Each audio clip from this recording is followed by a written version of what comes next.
Commentaire de saint Thomas d'Aquin sur la lettre aux Éphésiens, chapitre 4e, versets 17 à 19. Sommaire. L'apôtre détourne les Éphésiens d'imiter dans leur conduite les gentils. Il leur apprend à demeurer dans l'unité de l'Église. Lecture des versets 17 à 19. Je vous avertis donc, et je vous en conjure par le Seigneur, de ne plus vivre comme les gentils, qui suivent dans leur conduite la vanité de leurs pensées, qui ont l'esprit plein de ténèbres, qui sont entièrement éloignés de la vie de Dieu à cause de l'ignorance où ils sont et de l'aveuglement de leur cœur, qui, ayant perdu tout espoir, s'abandonnent à la dissolution et se plongent avec une ardeur insatiable dans toutes sortes d'impuretés. Commentaire. Dans ce qui précède, saint Paul a recommandé aux Éphésiens de demeurer dans l'unité de l'Église, en expliquant le mode et la forme de cette unité. Dans cette partie de son épître, il leur apprend le moyen de le faire. Premièrement donc, il donne des préceptes par lesquels ils pourront demeurer dans cette unité. Secondement, il fait voir qu'ils ont le pouvoir d'observer ces préceptes en disant au chapitre 6, verset 10, « Enfin, mes frères, fortifiez-vous dans le Seigneur. »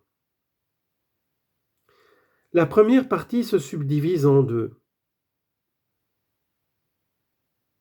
D'abord, l'apôtre donne des préceptes qui s'étendent à tous, ensuite des préceptes qui conviennent aux différents degrés des fidèles dans l'Église, en disant, chapitre 5, verset 22, que les femmes soient soumises à leur mari. La première subdivision se partage encore en deux. L'apôtre d'abord donne des préceptes généraux auxquels viennent se rapporter tous les autres. Il en donne ensuite de spéciaux en disant au verset 25 « C'est pourquoi, en vous éloignant de tout mensonge. » Les préceptes généraux sont de deux sortes, car saint Paul ayant l'intention de les ramener de leurs anciennes habitudes à la nouvelle doctrine de Jésus-Christ, établit d'abord que cette doctrine est opposée à l'ancienne perversité des gentils. En second lieu, il les engage à déposer cette perversité et à recevoir la doctrine de Jésus-Christ en disant au verset 22 « Pour vous, dépouillez le vieil homme selon lequel vous viviez autrefois. » La première proposition se subdivise. L'apôtre décrit d'abord la manière de vivre des gentils. Il montre ensuite que la doctrine de Jésus-Christ lui est opposée. La première subdivision a trois parties. D'abord, saint Paul exhorte les Éphésiens à s'éloigner de la vie des gentils. Ensuite, il dépeint cette vie dans ses effets intérieurs sur l'âme, en disant au verset 18 qui ont l'esprit plein de ténèbres. Enfin, il la dépeint dans ses effets extérieurs en disant au verset 19 qui, ayant perdu tout espoir, s'abandonne.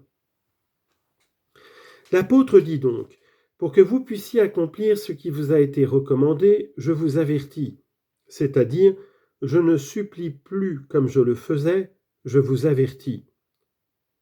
Verset 17, et je vous conjure par le Seigneur que je prends à témoin de ce que je dis. Confère Galates 5, 3. Et de plus, je déclare à tout homme qui se fait circoncire qu'il est obligé de garder toute la loi. Confère 2 Timothée 4, verset 1, je vous en conjure devant Dieu et devant Jésus-Christ. Et sur quoi? Verset 17, que dès ce moment, c'est-à-dire ce temps de votre foi et de votre conversion, car vous êtes déjà purs, confère Jean chapitre 13, verset 10, vous ne marchiez plus, c'est-à-dire vous ne viviez plus. Confère Galates 5, 25, si nous vivons par l'Esprit de Dieu, conduisons-nous donc aussi par l'Esprit. Comme vivent les gentils, confère 1 Corinthiens 12, 2, vous vous souvenez bien que lorsque vous étiez païens, vous vous laissiez entraîner selon qu'on vous menait vers les idoles muettes. Ne vous conduisez donc plus de la sorte. Confère, Proverbe 1,15 « Mon fils, n'allez point avec eux, gardez-vous bien de marcher dans leurs sentiers. » Quand l'apôtre dit ensuite au verset 17 « Qui suivent dans leur conduite la vanité de leurs pensées », il donne la raison de cette défense. Remarquez ici que marcher selon l'esprit signifiait faire des progrès suivant cette parole du prophète Isaïe, chapitre 26, verset 7, « Le chemin du juste le conduira droit dans sa voie. » Et Genèse, chapitre 17, verset 1, « Marchez devant moi et soyez parfaits », est-il dit à Abraham. Pour que l'homme marche dans la justice, c'est-à-dire fasse des progrès spirituels, il faut qu'il règle et dispose en lui trois choses. D'abord la raison, qui juge des actes particuliers à accomplir. En second lieu, l'intelligence des préceptes universels ou la conscience. Enfin, la loi divine ou Dieu.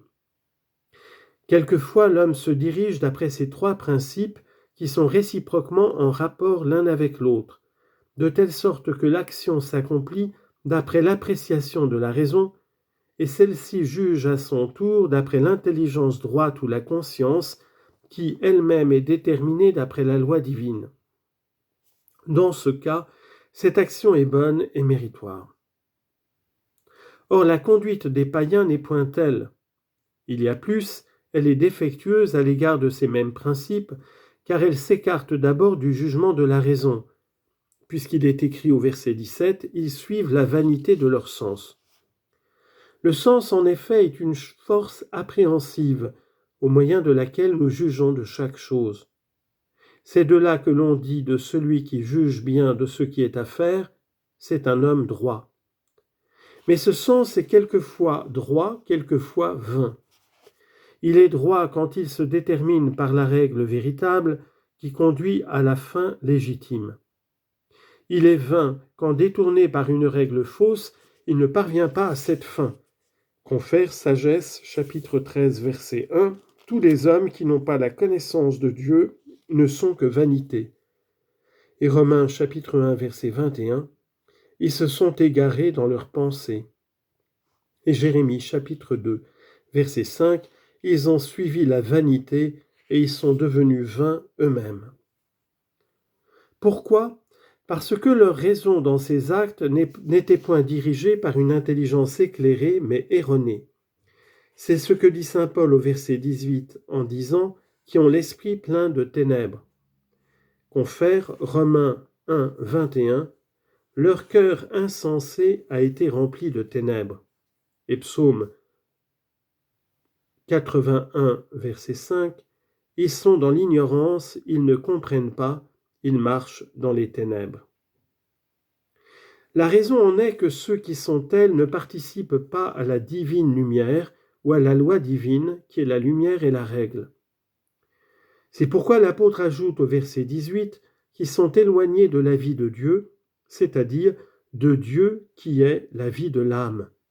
Confère Jean 14, 6 « Je suis le chemin, la vérité et la vie ». Ou encore de la vie de Dieu, c'est-à-dire de la charité et de la grâce spirituelle, qui sont formellement la vie de l'âme. Confère Romains 6, 23, « La grâce de Dieu, c'est la vie éternelle. » Or, les païens étaient sans espérance de la vie éternelle, puisqu'ils admettaient que l'âme était sujette à la mort, ce qui est contre la foi et l'espérance. Confère Sagesse, chapitre 2, verset 22, « Ils ont ignoré les secrets de Dieu, ils n'ont point cru qu'il y eût de récompense pour les justes, et ils n'ont fait aucun état de la gloire qui est réservée aux âmes saintes. » Ou de la vie de Dieu, c'est-à-dire de la vie qui s'applique à la sainteté, ce qui se fait par la foi. Confère Galates, chapitre 2, verset 20, « Et je vis, ou plutôt ce n'est plus moi qui vis, mais Jésus-Christ qui vit en moi. » Or, le juste vit de la foi, comme il est dit dans l'Épître aux Romains, chapitre 1, verset 17. Cette vie s'obtient encore par la charité, Confère, première lettre de Jean, chapitre 3, verset 14, nous reconnaissons à l'amour que nous avons pour nos frères que nous sommes passés de la mort à la vie. Tels ne sont pas les païens, ils sont plutôt éloignés de la vie de Dieu.